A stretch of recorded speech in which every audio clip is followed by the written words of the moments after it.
Chapter 2 polynomials. അത് പോളിനോമിയൽസിൻ്റെ definition എന്താണെന്ന് നോക്കാം. അതിന് മുന്നേ അതിനകത്തൊരു വാക്കുണ്ട്, ആൾജിബ്രിക് എക്സ്പ്രഷൻ. എന്താണ് ആൾജിബ്രിക് എക്സ്പ്രഷൻ എന്ന് നോക്കണം. അതായത് കോൺസ്റ്റൻറ്റും വേരിയബിൾസിനെയും നമ്മൾ അരിത്തമെറ്റിക് ഓപ്പറേഷൻസായ പ്ലസ്, മൈനസ്, മൾട്ടിപ്ലിക്കേഷൻ, ഡിവിഷൻ എന്നിവ ചേർത്ത് എഴുതുന്നതിനെയാണ് ആൾജിബ്രിക് എക്സ്പ്രഷൻസ് എന്ന് പറയുന്നത്. അപ്പോൾ പോളിനോമിയൽ എന്ന് പറഞ്ഞാൽ is an algebraic expression in which the exponent on any variable is a whole number. അതായത് ഈ ആൾജിബ്രിക് എക്സ്പ്രഷൻസിനകത്ത് വരുന്ന വേരിയബിൾസിൻ്റെ പവേഴ്സ് ഹോൾ നമ്പേഴ്സ് ആയിരിക്കണം. അടുത്ത ഡിഗ്രി ഓഫ് എ പോളിനോമിയൽ. അതായത് തന്നിരിക്കുന്ന പോളിനോമിയൽസിൽ വേരിയബിൾസിൻ്റെ ഹയസ്റ്റ് പവറിനെയാണ് ഡിഗ്രി ഓഫ് എ പോളിനോമിയൽ എന്ന് പറയുന്നത്. നമുക്ക് രണ്ട് രീതിയിൽ പോളിനോമിയൽസിനെ തരംതിരിക്കാം. ഒന്ന് നമ്പർ ഓഫ് ടേം വെച്ചും പിന്നെ ഡിഗ്രി ബേസ് ചെയ്തും. അതിൽ നമ്പർ ഓഫ് ടേംസ് വെച്ചിട്ട് ഒരു ടേമുള്ള പോളിനോമിയൽസിനെ മോണോമിയൽ എന്നും, രണ്ട് ടേമുള്ള പോളിനോമിയൽസിനെ ബൈനോമിയൽ എന്നും, മൂന്ന് ടേംസുള്ള പോളിനോമിയലിനെ ട്രൈനോമിയൽ എന്നും തരംതിരിക്കുന്നു. അടുത്ത ഡിഗ്രി ബേസ് ചെയ്തിട്ട് ഡിഗ്രി 1 ആയിട്ടുള്ള പോളിനോമിയൽസിനെ ലീനിയർ പോളിനോമിയൽ എന്നും, ഡിഗ്രി 2 ആയിട്ടുള്ള പോളിനോമിയലിനെ ക്വാഡ്രാറ്റിക് പോളിനോമിയൽ എന്നും, ഡിഗ്രി 3 ആയിട്ടുള്ള പോളിനോമിയലിനെ ക്യൂബിക് പോളിനോമിയൽ എന്നും നമുക്ക് പറയാം. നമ്മൾ ഈ ചാപ്റ്ററിൽ മെയിനായിട്ട് ക്വാഡ്രാറ്റിക് പോളിനോമിയലിനെ കുറിച്ചായിരിക്കും പറയുന്നത്. Zero of a polynomial.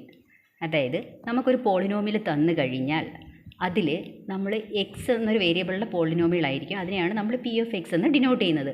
ആ എക്സ് എന്ന വേരിയബിളിന് പകരം ഒരു നമ്പർ ഇട്ട് കൊടുക്കുമ്പോൾ നമുക്ക് കിട്ടുന്ന ആൻസർ 0 ആണെങ്കിൽ, അതായത് ആ പി ഓഫ് എക്സ് തന്നിരിക്കുന്ന എക്സിന് പകരം നമ്മൾ ഇടുന്ന, ഇപ്പോൾ എക്സിന് എ എന്നൊരു വാല്യൂ ആണ് വരുന്നത്, പി ഓഫ് എ എന്ന് ചെയ്യുമ്പോൾ അതിൻ്റെ ആൻസർ 0 കിട്ടുകയാണെങ്കിൽ ആ എ എന്ന് പറയുന്നത് 0 of the polynomial P of X ആയിരിക്കും. അതായത് 0 ഓഫ് എ പോളിനോമിയൽ എന്ന് പറഞ്ഞാൽ ആ തന്നിരിക്കുന്ന പോളിനോമിയൽ പി ഓഫ് എക്സിന് ആ വാല്യൂ ഇട്ട് കൊടുക്കുമ്പോൾ നമുക്ക് കിട്ടുന്ന ആൻസർ 0 ആയിരിക്കണം. അടുത്ത ഇതിന് ജോമെട്രിക്കൽ റെപ്രസെൻറ്റേഷൻ ഉണ്ട്.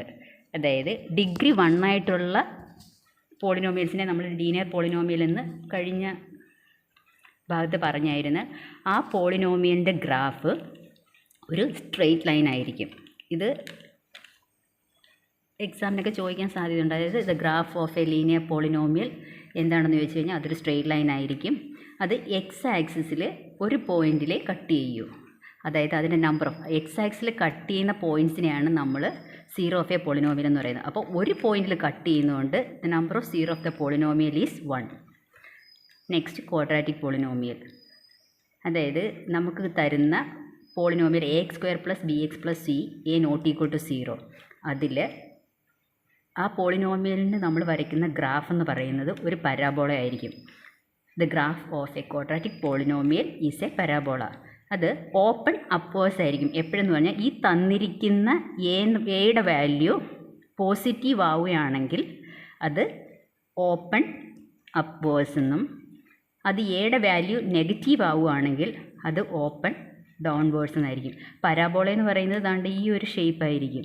ഇത് ഓപ്പൺ അപ്വേഴ്സ്, ഇങ്ങനെ വരുന്നത് ഓപ്പൺ ഡൗൺവേഴ്സ് ആയിരിക്കും. ഇതിൽ ക്വാഡ്രാറ്റിക് പോളിനോമിയലിന് അറ്റ്മോസ്റ്റ് 2 zeros ആണുള്ളത്. Next factorisation of polynomials.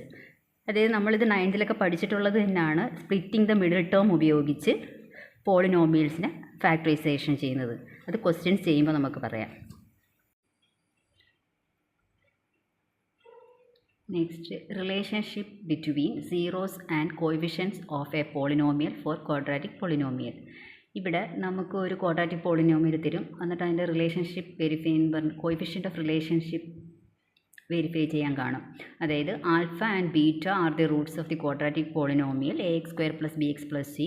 Then sum of the roots, അതായത് ആൽഫ + ബീറ്റ എന്ന് പറയുന്നത് -b/a and alpha × beta = c/a. ഇത് പ്രോബ്ലംസ് ചെയ്യുമ്പോൾ ഞാൻ എക്സ്പ്ലെയിൻ ചെയ്തു തരാം.